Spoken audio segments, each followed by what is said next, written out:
Čestitke kolegoma Desu in De Castru za ta omnibus.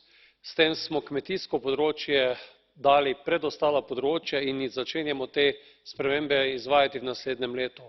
Pomembni so napredki na tem področju, da najprej določimo, kaj je pravzaprav aktivni kmet, kako dati ta kmetijski denar dejansko v roke tistim, ki kmetujejo in ustvarjajo tudi poseljenost podeželja.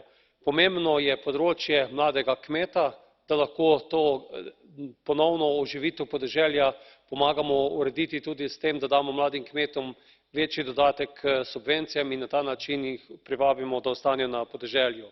Zavarovanje rizikov, tako vremenskih, kakor tudi rizikov trga so zelo pomembni, kakor tudi status v pogajalskem procesu, da preko organizacij proizvajalcev kmetijstvu dajemo večjo težo v neenakopravnih pogajanjih, ki jih ima danes v trgovinski verigi.